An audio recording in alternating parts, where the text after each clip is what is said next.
Hey there, it's Professor Klorman here. Just woke up from my nap. It's time to talk about the submediant harmony, six. And we're going to divide these into two categories. Six harmonies that come leading to the dominant, and six harmonies that come after the dominant. Let's have a look at some pieces.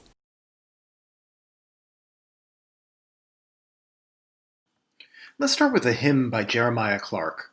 I've already completed the analysis, but the question is, how is the sixth harmony functioning?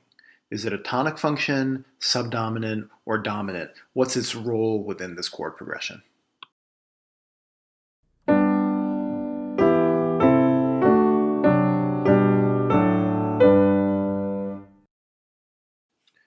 Since six chords share two notes in common with tonic, it's very common to have one and then six, and often what might follow is a subdominant chord.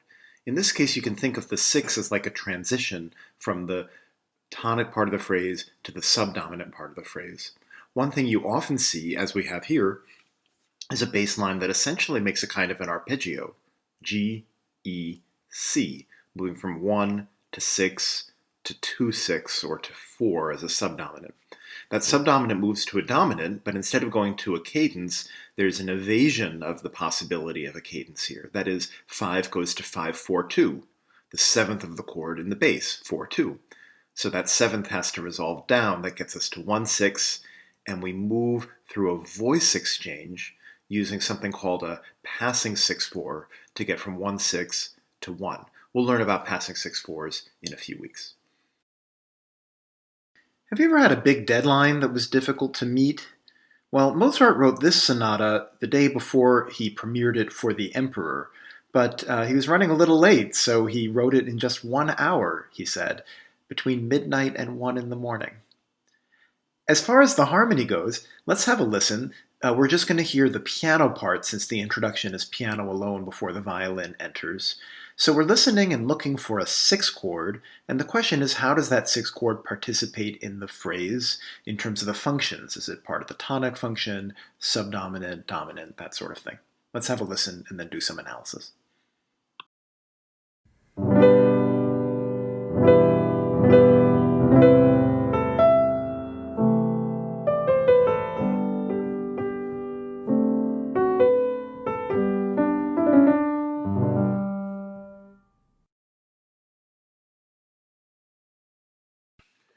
So this progression is quite similar to the hymn.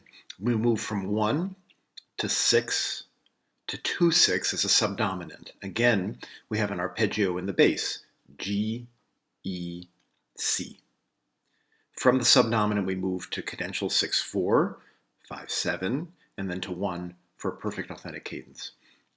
One detail to point out in the melody in bar 2, we have an embellishment, si, la, mi. How to think about that C, or letter name B, in the melody?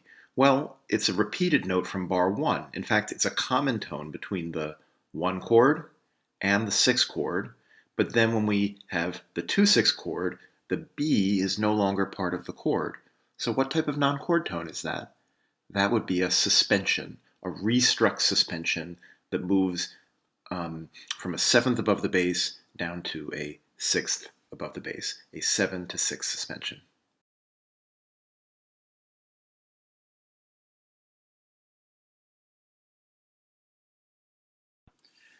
The situation's a little bit different in this example. I've already labeled the harmonies to get us started. Let's have a listen and then talk about how the sixth chord is behaving here. And actually, I'd like to play two different recordings, one on a harpsichord, one on a piano. The harpsichord is the instrument that this would have originally been played on. It's perfectly fine to play it on piano. And one thing you might notice in the two recordings is that the pitch standard is slightly different. Harpsichords are often tuned about a half step lower than modern pitch because historically the pitch standard was a bit lower.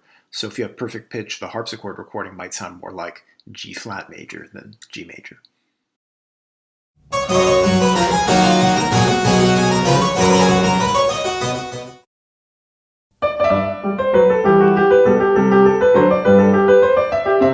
The main difference here is that the sixth chord comes in between two tonic chords. Before, we saw 6 chords that were a transition from tonic to subdominant, like a pre-subdominant chord. But here we have 1, 6, 1, 6. The way to think about this is we're moving from 1 to 1, 6. But for the bass to move down a sixth from high G all the way down to B, that's a long way to go directly, so we sort of stop at a way station along the way. We go down a third and then down a fourth. G goes down to E, goes down to B. In a way, that bass line makes a kind of an arpeggio similar to the bass arpeggios we saw in the previous examples. To be a little more specific, we move from 1 through a passing tone in the bass to 6, and then we hop on down to 1, 6, and that's our tonic expansion. We follow that by going to 2, 6, subdominant, 5, 7, to 1 for an IAC. I've marked a few of the embellishing tones. One I just want to point out in particular is as the 5, 7 goes to 1, well, the 7th of that 5, 7 chord is the note C. C has to resolve down, right? F sharp and C are the tritone. And C does go down. C to B is the main voice leading over that bar line. But since we have Do, Re, Si, we should have to think then of that Re as an échappé, as an escape tone, decorating the motion from C down to B. Yet another possibility for 6 chords that come before the dominant is that the 6th chord leads directly to the dominant. Instead of going 1, 5, we go 1, 6, 5. Think of it like tonic, another flavor of tonic, 6, and then 5.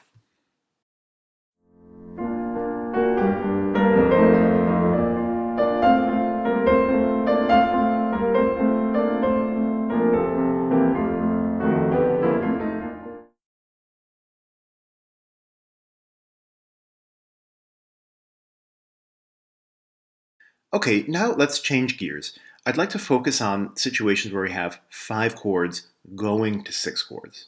So the 6th chord comes after the dominant. This piece by Mozart is a quintet for clarinet and strings. The string parts are condensed here into sort of a piano score in the bottom 2 staves. The top staff is the clarinet part. Notice it's written in a different key. It's written in C major because the clarinet is a transposing instrument. So when the clarinet enters and it's playing what is written as a C major arpeggio, that's actually going to sound like an A major arpeggio, a minor third lower. We can focus on the strings part for our analysis, and what I'm especially interested in is situations where 5 goes to 6. You can spot those because you'll have a bass of E going to F sharp. Here's my question. Are those moments cadences, or are those moments middles of phrases?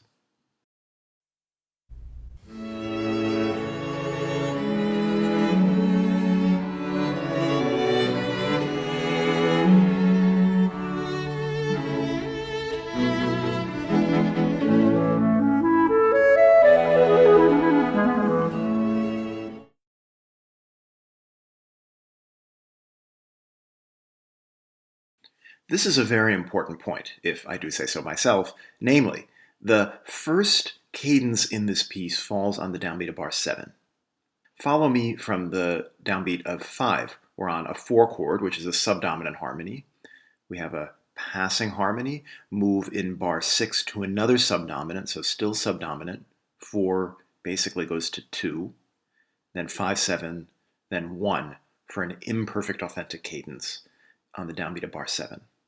If that's our first cadence, what do we say then in bar 2 when 5 goes to 6? And again in bar 4 when 5 goes to 6? You might have been taught that 5 to 6 is a deceptive cadence. I would like to nuance that idea a little bit. In this course, let's say when 5 goes to 6, we'll call that a deceptive resolution of 5. 5 resolved deceptively. Instead of going to 1, the place it is sort of supposed to go, it goes to 6. So that's a deceptive resolution. But a deceptive resolution may or may not be a deceptive cadence. Measure 2 isn't a cadence because it's not an end of anything. It's a middle. Same thing with measure 4, not a cadence. So over the course of this video, we'll look at examples where 5 goes to 6 and determine, okay, it's a deceptive resolution, but is it also a deceptive cadence? When we see a few more examples, I think it may become clearer in which situations it would be appropriate to call it deceptive cadence, and when, like here, it's just a deceptive resolution. So here we have a little song, or a canzonetta by Elisabetta de Gambarini. Can we find the sixth chord? Is this one of the situations with a sixth chord leading to a dominant, or a sixth chord following a dominant?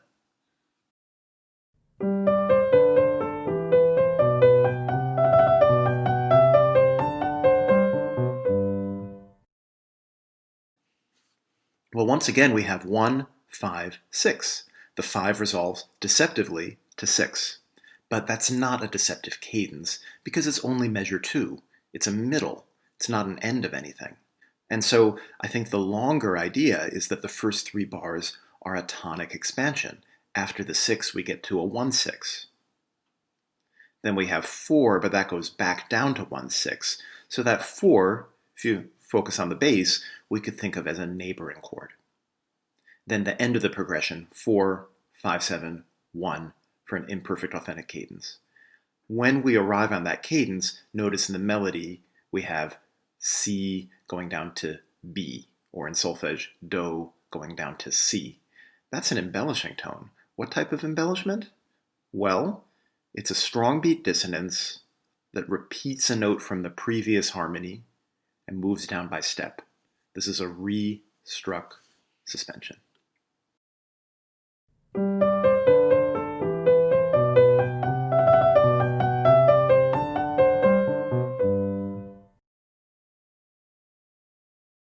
We have quite a lot of Baroque music today. We're heading back to Handel for this aria excerpt from Julius Caesar. I've already given you the analysis to get us started. Let's have a listen and let's think about each of the 6 chords. Which of the paradigms that we've learned can we see here? Are we finding the kinds of 6 chords that lead to dominance, or the kinds of 6 chords that come after dominance? Let's see if we can relate them to patterns that we've been studying.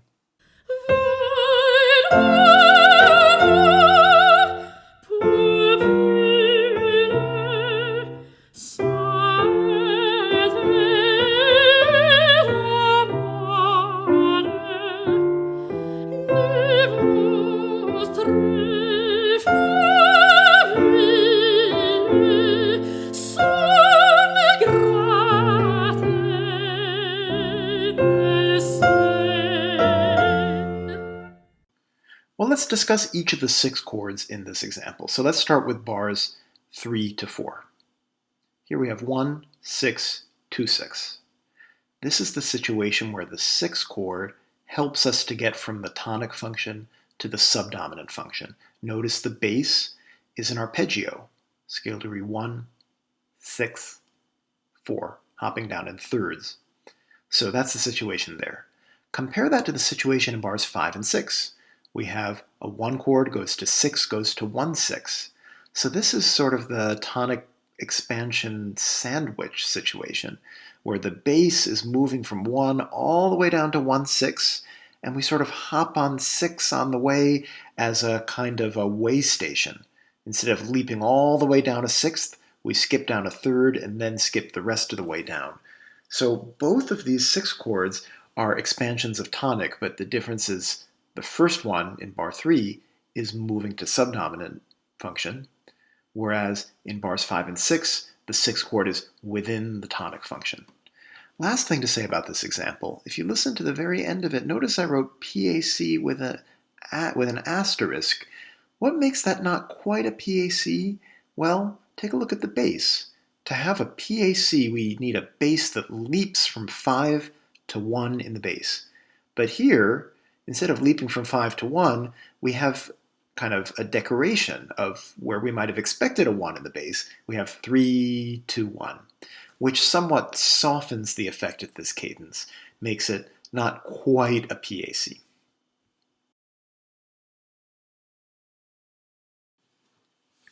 Let's listen now to an excerpt from a keyboard sonata in F minor by Domenico Scarlatti. This is actually the very end of the sonata, so that's a clue that we're expecting to hear a cadence or maybe a few cadences in the key of F minor to wrap up the movement and achieve a kind of closure. And in fact, to get us started, I've already labeled that from the end of bar 69 to the downbeat of bar 70, that is a PAC in F minor. How about other places where we have some kind of cadence or some kind of potential for cadence? What do I mean by that? Well, let's look for dominant chords. Let's look for C in the bass with an E natural in the melody. Those are probably 5 chords, and I'm interested in where the 5 chords resolve in this excerpt.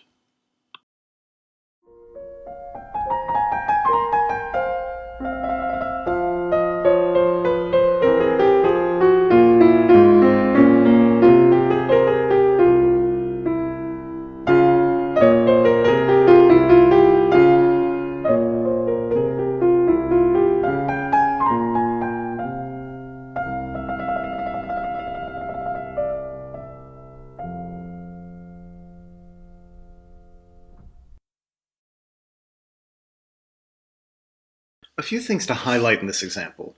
Let's start with a perfect authentic cadence in bar 68 through the downbeat of bar 70. So first of all, we have the progression 1, 2, 6, 5, 1. On that 5 chord, we have that bass leap, do, do, fa. In the melody, we have triplet, 1, 7, 1, with a trill on scale degree 7, the leading tone. So let's skip a couple bars and head to bar 72.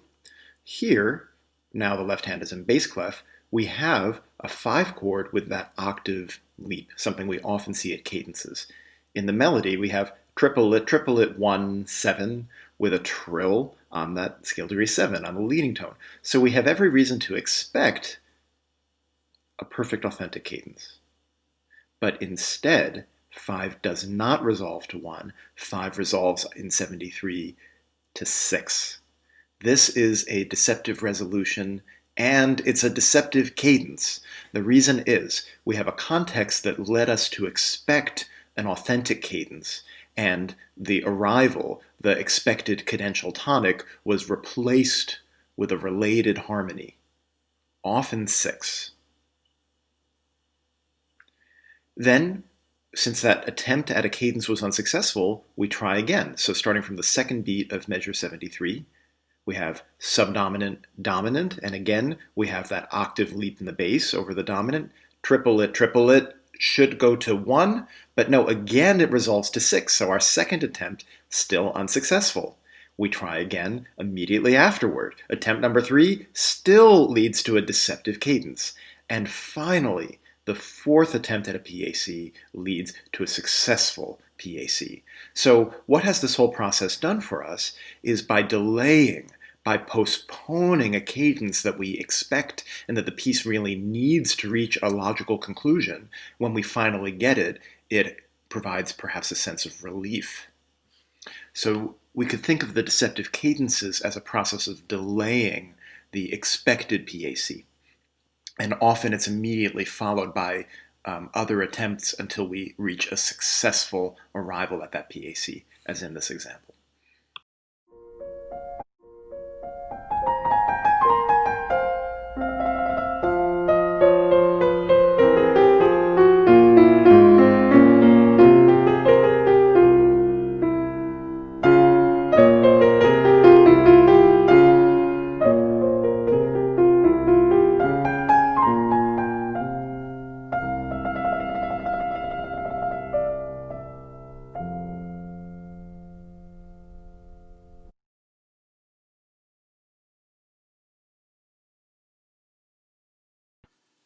Let's turn now to a passage from a song actually composed by Marie Antoinette. Yes, that Marie Antoinette. We're in F major, and we're looking for cadences to F major. What's the story of this passage? Where does it arrive at cadences? C'est mon ami, rendez-la-moi, j'ai son amour et ma foi, j'ai son amour et ma foi.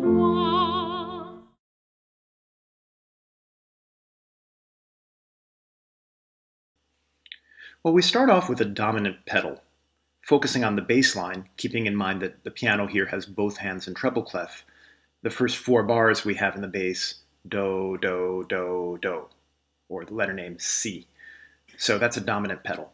Then what happens in the bass line starting from bar 5? Let me sing it in scale degrees. 3, 4, 5, 6. 3, 4, 5, 1. Well, we've learned about 3, 4, 5, 1 as a common bass line leading to authentic cadences.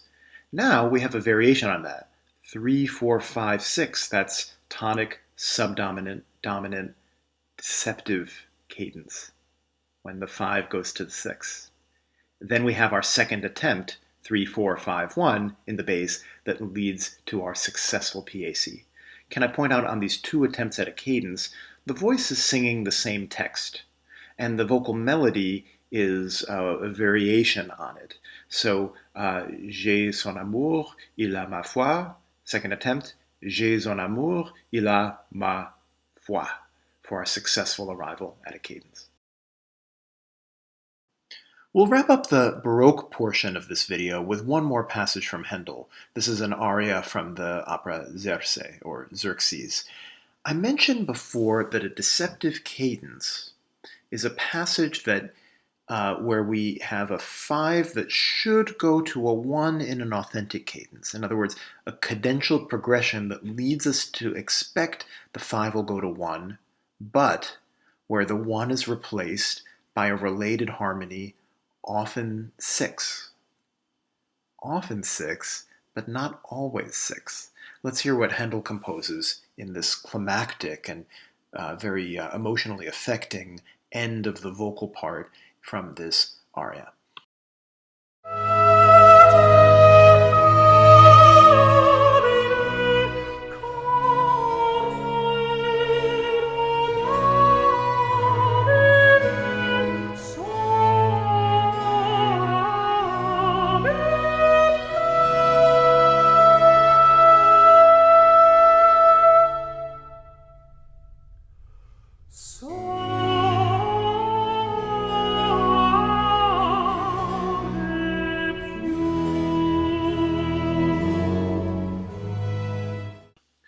Let's focus on the end of bar 2 into bar 3 of this example. The melody has a leading tone, E, that resolves to F, as if the melody were going to make an authentic cadence. The bass goes from scale degree 5 to scale degree 6. That's something we've often seen at deceptive cadences. But the harmony is not a 6 chord. The harmony here is a 4 chord in first inversion. 4, 6. So I'm going to repeat my definition of deceptive cadence. A deceptive cadence is not just 5 going to 6, and it's not any time 5 goes to 6. A deceptive cadence for us in this course will mean, in a context where we expect a 5 to resolve in an authentic cadence, the final tonic chord that we expected is replaced by a related harmony, often 6, but in this case it's 4, 6. And when I say related harmony, basically I mean a harmony that shares a chord tone with the tonic. That's the reason why the melody can resolve to F. The melody resolves to the tonic note, but the chord underneath it is a different chord that includes that note. That's what I mean by related harmony. Now let's try something a little different. The focus in this course has been music in what we might call the tonal classical tradition for the most part, Western art music. But some of the principles we're talking about, we can also see if they apply or how it might be perhaps sometimes a little different in pop music.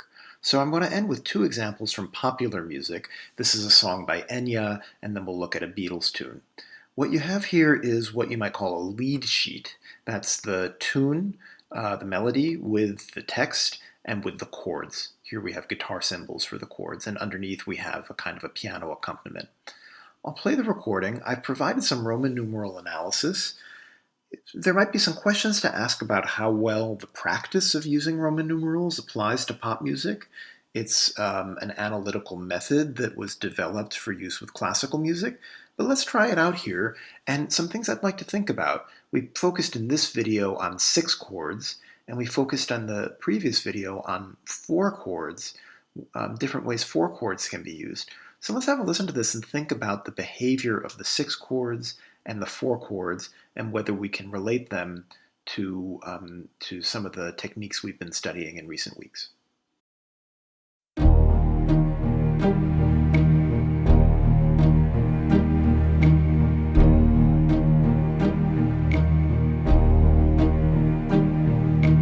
Who can say where the road goes, where the day flows? Only time. And who can say if your love grows as your heart shows? Only time.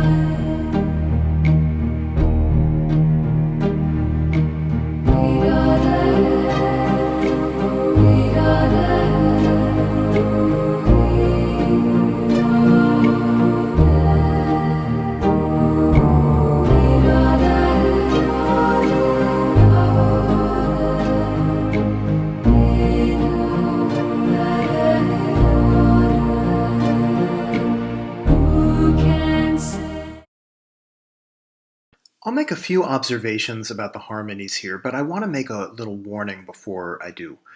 I'm going to discuss these by way of comparing them to some of the progressions we've seen in classical music, but that might not be the best way to talk about pop music. It might be better to talk about pop music in its own terms and not as not viewing it through the lens of classical progression. So I'm going to try that here, but it might not be the best way, and so it's just one way we'll try for right now. So I wanted to point out the progression we see in the verses. 1, 6, 4. That's something we've already seen today. That's the progression where the bass is making a kind of an arpeggio. The 6th chord is there to help us move from tonic to subdominant. Then where does that 4 chord go? It goes directly to 1. Now we've learned that plagal motions from 4 to 1 are somewhat rare in the classical tradition, at least in the Baroque, classical, and early Romantic period. But I mentioned that in some kinds of pop music, like the blues, maybe other styles as well, 4 to 1 is quite a common possibility. So I'm going to call this a plagal cadence from 4 to 1 at the end of that verse progression. Let's keep going in the chorus. 6 goes to 4, goes to 5, goes to 1 for what I'm going to call an imperfect authentic cadence. This is actually quite typical, quite similar to the progressions that we've studied today. 6 being a chord that can lead to a subdominant, which we know can lead to a dominant and then tonic. That's what we have in those 4 bars. And again, in the second half of the chorus, 6, 4, 5 for a half cadence. So we have 6 as a harmony that leads to a subdominant, which leads, again, toward a cadence. So there's a certain similarity between some of the progressions we're seeing here and some of what we've been studying in this course. We'll end today with I Want to Hold Your Hand by the Beatles, which was their first #1 hit in the United States. We'll listen to the verse through the refrain, then we'll cut for a little bit to the end of the song. The final refrain is composed a little bit differently. So some things I'd like to listen for. First of all, 6 chords. Secondly, deceptive cadences. And are they the same thing? Is every 6 chord a deceptive cadence? Does every deceptive cadence involve a 6 chord? Let's have a listen. Also, a little warning here. Unfortunately, YouTube wouldn't allow me to use the Beatles recording of this song, so I have a cover of it sung in German. It's not even the Beatles singing in German, so I apologize for that. At least it's in the right key. If you don't care for this recording, you can also pause the video and find the Beatles or your preferred cover. But here we go. I think we'll understand the main points from this performance.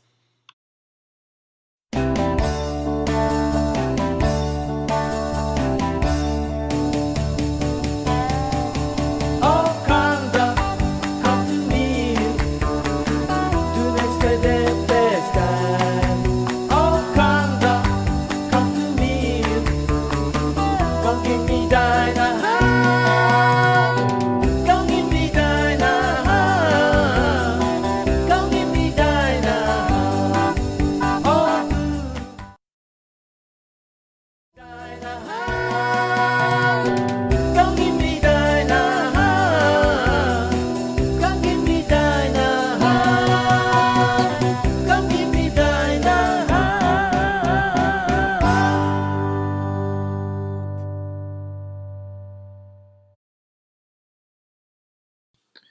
This is not an easy set of harmonies to deal with, but let's make sense of the parts we can using what we've studied already in this course.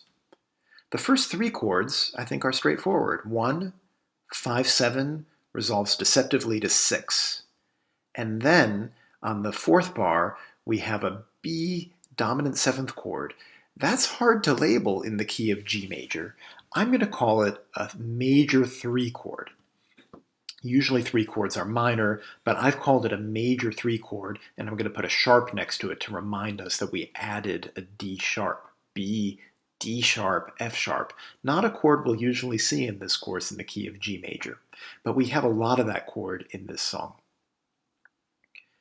Second line of the verse, we have the same thing. 1, 5, 7, 6, and then this strange chord, the major 3 chord. Let's get to the refrain.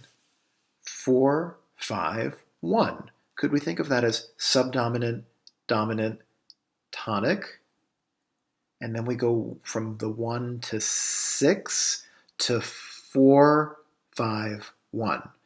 So, okay, we basically have a kind of cadential idea twice, 4, 5, 1, 4, 5, 1. What do we have in between is a 6 chord, because as we've learned today, 1, 6, 4 is a nice way to link from tonic to subdominant. We're basically arpeggiating G to E to C. So now I've gotten us more or less through the first verse and the refrain. But what about the final refrain? Well, it starts off like the original one. I want to hold your hand. 4, 5, 7, 1, 6.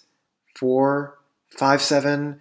We should expect 1, because that's what we had in the refrain each other time we heard it in the song. But what do we have instead? As we get to the bottom system, I want to hold your hand. We have 4, 5, major 3. That sort of strange harmony we've been hearing throughout the song. What if I call that a deceptive cadence? It's a place where we have 4 goes to 5 and we expect 1, but instead we substitute a 3 chord, some related harmony that replaces the expected tonic chord. What does a major 3 chord have in relation to a 1 chord? Well, they share the note B. So that's why it's related enough that it can substitute for the 1 chord. And that leaves us with 3 bars left. We can't stop on the word hand with the major 3 chord, so how do we end the song? Well, one more, I want to hold your hand, and this time the melody ends on a G. The melody's making a strong melodic cadence on the tonic note. But what are the chords underneath it? 4, 5, 7 should go to 1, but no. It goes back to 4 and then to 1 to wrap up the song. Almost like an amen 4-1 plagal cadence. What can I say? I've mentioned that in the classical style, 4-1 cadences mostly come after a PAC as a kind of an amen after the end coda. But here we seem to end 4-1 with plagal as the main cadence. And perhaps that's more common in pop music than it is in some of the classical music we're studying, possibly because of the influence of the blues. So, okay, that was a little foray into pop music and to see how some of the themes we've been studying could apply in this other style. Let's now do a little bit of a wrap-up to review some of the main points about the submediant harmony, about 6 chords.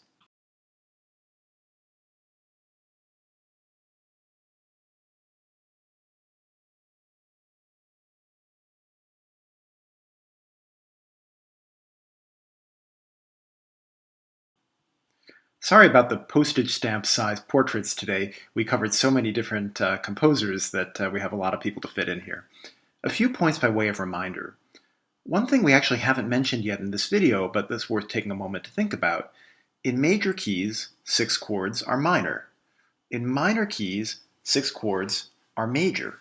That's one reason why 6 chords make for a nice substitute for tonic in progressions like 1, 6, 4, let's say.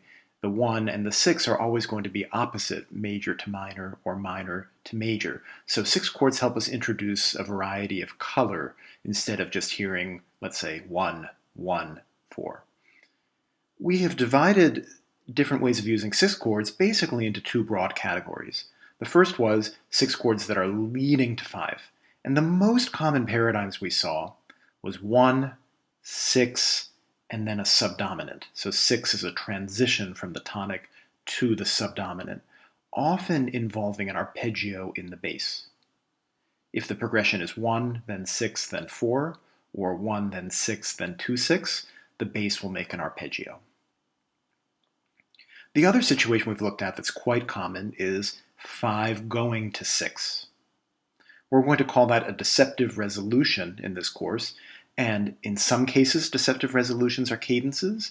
In some cases, they're just resolutions. They're maybe in the middle of a phrase, not the end of a phrase. So deceptive cadence, what we're talking about is the context establishes the expectation of an authentic cadence. Maybe there's a whole cadential progression. Maybe we have 2, 6 goes to 5, and we're expecting 1. Maybe there's other signals that lead us to expect a cadence, like a trill on a leading tone. But the final tonic harmony is replaced. So we're expecting subdominant, dominant, tonic, and instead of that tonic, there is some other harmony, often 6, but it could be other harmonies as well. In many cases, it involves a melody that arrives going from leading tone to 1, or scale degree 2 to 1, as if it were a perfect authentic cadence. The melody does arrive on 1, but underneath that melody note, there is some other chord.